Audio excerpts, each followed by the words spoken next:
What's up, everyone, and welcome to ClearTalk. We previously talked about how, Trump just sort of threw out that we were going to stop our nuclear, or we were going to start, my bad, or restart nuclear testing. And how, I explained that this was a reckless statement to be made, and decision to be made, and that this could really cause some problems with nuclear standing in the entire world. To stop a 30-year long agreement, that to not test is a big issue. Well, I have an article here from the Telegraph that pretty much just describes how even if Trump wanted, if he wanted to launch nuclear weapons for testing, there's a good chance that he couldn't, at least not for a while. So we're gonna talk about it. So thank you very much for joining me here. And ClearTalk. If you are new, welcome to ClearTalk. If you'd like to check out more videos from the channel, please do so. Consider subscribing, like, share, all that good stuff to help get videos to more people, help them with the algorithm and all that. It just helps the channel, helps out the JMD Nation at large. If you want to check out videos from my other channels, JMDPLAY, Puzzling, consider subscribing to those as well if you like what you see there. It helps out all around, and I thank you very much. If you want to give any kind of support, there are links there for support, whether it's $3 at Patreon, ongoing, or just a one-time donation thing. If you want to be a part of JMD Nation and help contribute to it, that would be very much appreciated. Anything that you do support, any support you do give is very much appreciated. I thank you very, very, very much. And if you are returning, you are freaking amazing. Okay, you are the shit. And welcome back. Keep coming back over and over again because you are JMD Nation. All right. So we have, like I said, an article here from the Telegraph. Trump could not launch a nuclear weapon even if he wanted to. Expert warns. The United States is not ready to restart nuclear weapons testing and risks losing ground to China and Russia if it pushes ahead with Donald Trump's plan. The president announced this week that the U.S. would conduct last week, would conduct tests of nuclear weapons for the first time in more than 3 decades, breaking one of the few remaining taboos among the superpowers. Experts fear that in doing so, Mr. Trump has fired the starting gun on a race Washington is ill prepared to win, and that it could find itself matched or overtaken by Moscow and Beijing. Visitors to America's vast testing site in the Nevada desert said it is filled with equipment that is slowly rusting away, while former officials say it simply has not had the investment to match the president's ambitions. Now, there are fears that Mr. Trump has opened a Pandora's box that has remained shut almost since the end of the Cold War, and he might not be prepared for what comes next. The president made the announcement Thursday on his Truth Social, as he does everything, because that's just fucking what he does. Some believe it is a case of nuclear saber rattling intended to intimidate the Chinese premier. Some think he was kicking off a nuclear arms race in earnest, and others are simply baffled by the announcement. Since 1992, the U.S., China, and Russia abide by a moratorium on nuclear testing, although one U.S. official suggested several years ago that Moscow could be conducting secret experiments. Because none of these superpowers have ratified the Comprehensive Nuclear Test Ban Treaty, or the CBTB, which bans any nuclear weapons testing, weapon test explosion, or any other nuclear explosion. This is not legally binding. The situation resembles a Mexican standoff, but with nuclear bombs instead of guns. Mr. Trump's announcement could have been prompted by Moscow's claims to have tested nuclear-powered weapons, such as his Poseidon drone, apparently capable of creating a radioactive tsunami, or Skyfall cruise missile said to have effectively unlimited range. But this is different to detonating a nuclear warhead. These are weapons, missiles that could be used, could be used with a nuclear warhead, but this is not actually testing a nuclear warhead, and we explained that in the video previously. Mr. Trump giving the instruction to the Pentagon also rings alarm bells.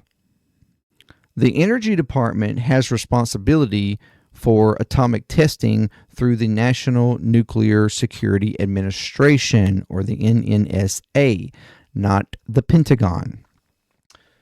The President of the United States needs to be speaking with clarity and decision and care about nuclear matters. As we can see, this president is not, said Daryl G. Kimball, director of the Arms Control Association.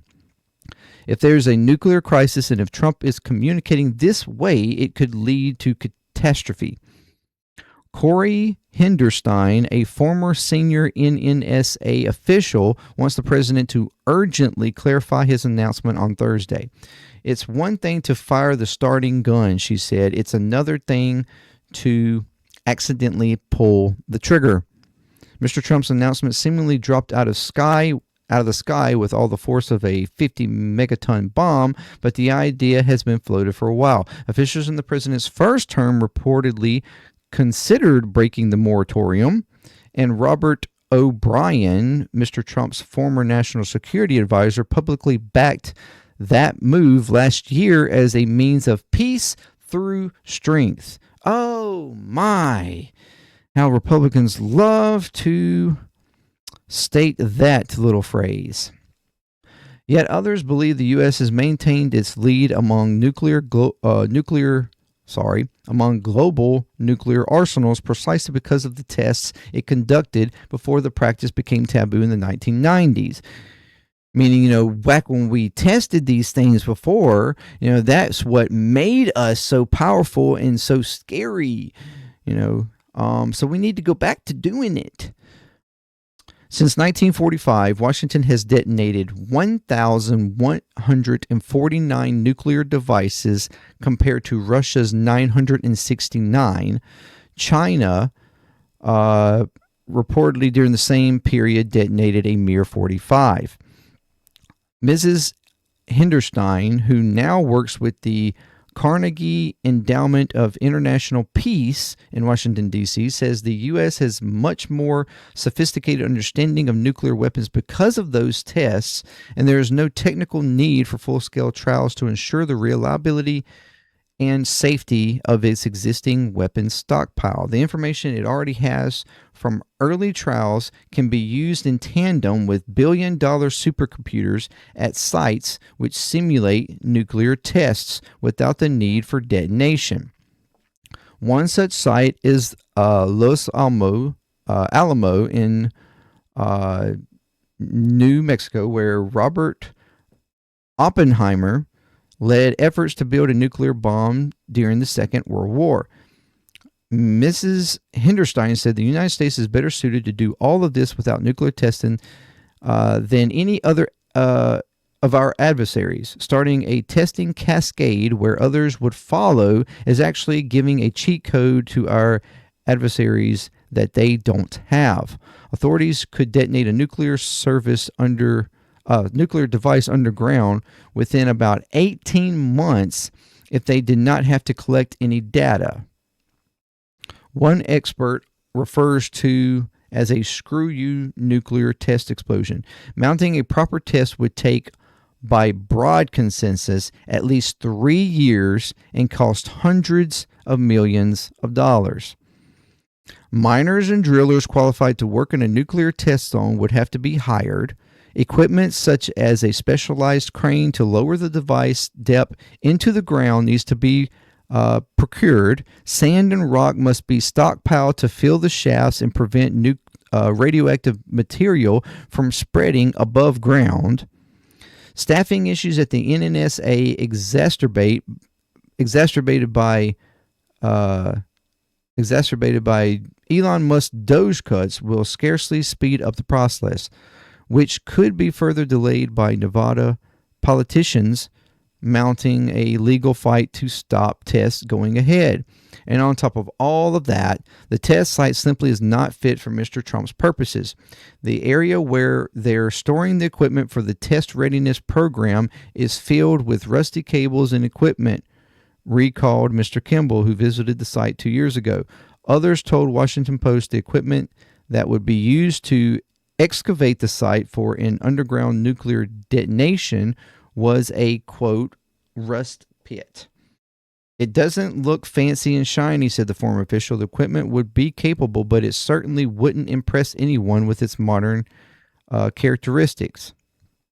At the same time, satellite images appear to show that Russia and China have been upgrading their test sites at Novaya Zemlya, whatever, and Lopnur, so they are ready to resume nuclear detonations. Mr. Kimball expects, they would probably be able to do so more rapidly than the U.S. because they have fewer safety and regulatory issues to deal with. See, that's where the Republicans would be like, okay, well then let's get rid of the red tape. Let's go. See, that's the problem. We're too worried about safety. There's a widespread bafflement about why Mr. Trump would be the president to break a taboo observed by his predecessors since the days of George Bush Sr. It's only a few months ago that he said he wanted to denuclearize and reduce the U.S. stockpile of 3,800 nuclear weapons. But now we want to get back to testing those bitches, man. Some speculate that an official connected to the Heritage Foundation, a think tank that has called for the resumption of nuclear weapons test, go figure, raised the issue with him. Robert Peters, a research fellow with the foundation, told the Washington Post last week the U.S. needed to, quote, do something to demonstrate that we're not going to be intimidated or coerced by those autocrats in Beijing, Moscow, and Pyongyang. I'm not exactly how I should say that. Pyongyang. A years-long wait for tests was, quote, unacceptable, he said, suggesting the president could carry out a test above ground, which has not been done since the days of John F. Kennedy and has been linked to increased cancer rates. See, this is the kind of people that is in the ears of Donald Trump. Complete dumbasses who do not have any concern whatsoever for the safety of the American people.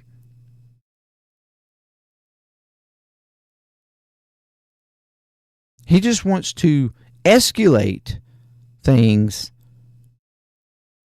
with his power by strength. Oh, we don't need to worry about blowing them up underground where it would be safe and protect the American people. Let's just shoot the shit up in the air. It's what we used to do. There's a reason why we don't do it anymore. Stupid fucktard. Other experts hope the president misspoke or is indulging in characteristic brinkmanship and that the Kremlinologists in China and Russia aren't taking him too literally. Let's only hope. Hopefully they're smarter than Trump. Almost nobody knows what Trump means. He may not be sure himself. Either way, a nuclear arms race might already have begun. So, see, this is the whole problem here. Is Trump just willy-nilly spitting out stuff without any knowledge or understanding of the conditions of and how that process would even work. And then on top of that, us actually going through with the process, the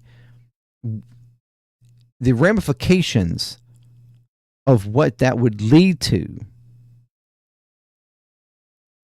and how prepared we are versus those also in the agreement, aka Russia and China, and how well they are prepared to actually continue testing.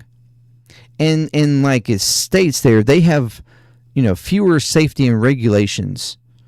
So they are willing, they are very willing, more likely to test up in the air, causing, issues of nuclear material being put into the atmosphere.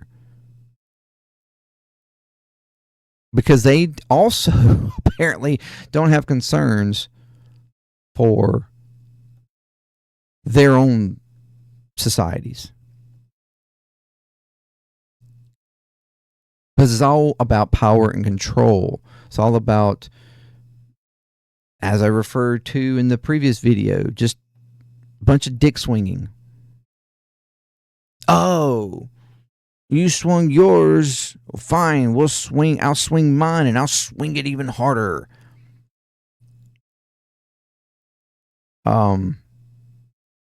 This should be, and to be surprised, I'm not even surprised about these sites being in the condition that they are.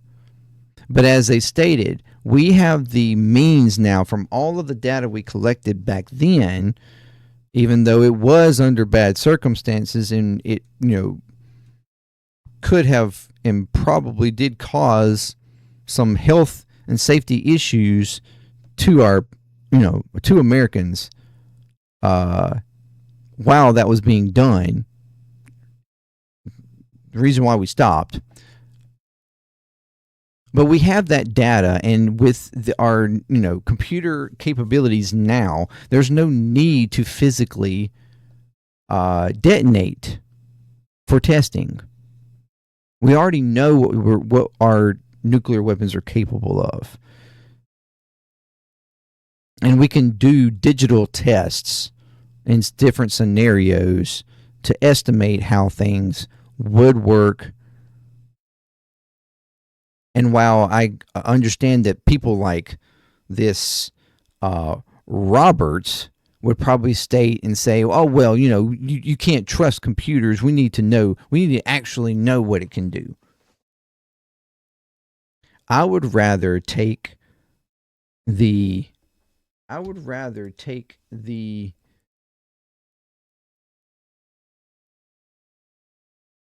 uncertainty,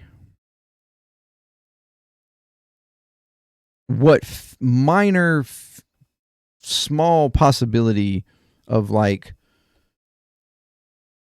a computer simulation being wrong, or to what degree it would be wrong or off in testing, digital testing, than to and be wrong.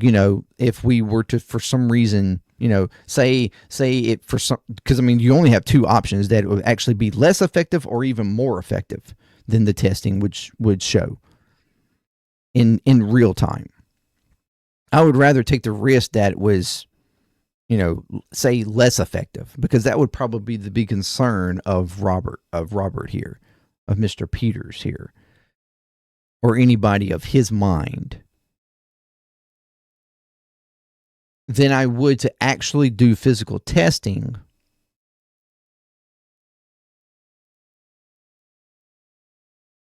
and it actually cause major problems, safety and health wise, and also create a race with the likes of Russia and China that we have so far resisted for 30 years.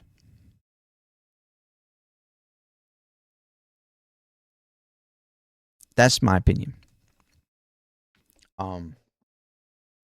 This was careless, as everything Trump does is careless. This was very careless.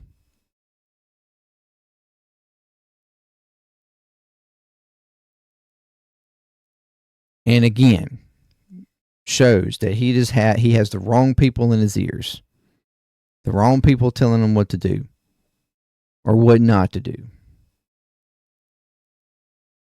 And then him taking that type of information and then just willy-nilly going with it however he wants to go with it.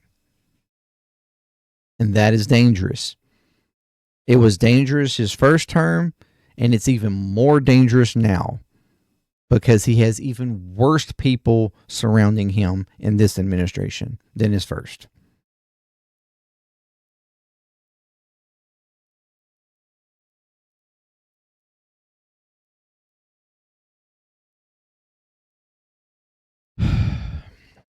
But I guess the silver lining here is that even if he did want to start testing, it would be a while before that could actually be done effectively. And if they were to decide to, forego actually being responsible and safe in the testing and just willy-nilly blow them up in the air, which we have not done in even longer time frame, knowing the effects of it, I'm pretty sure the American people would be like, hold the fuck up. Even ardent supporters can't possibly.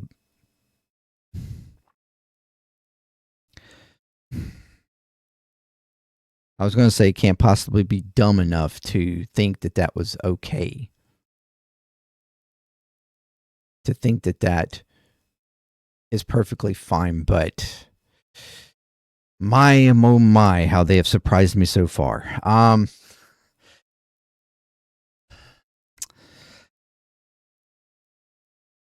Well, anyways, so yeah, at least there is some thin silver lining there.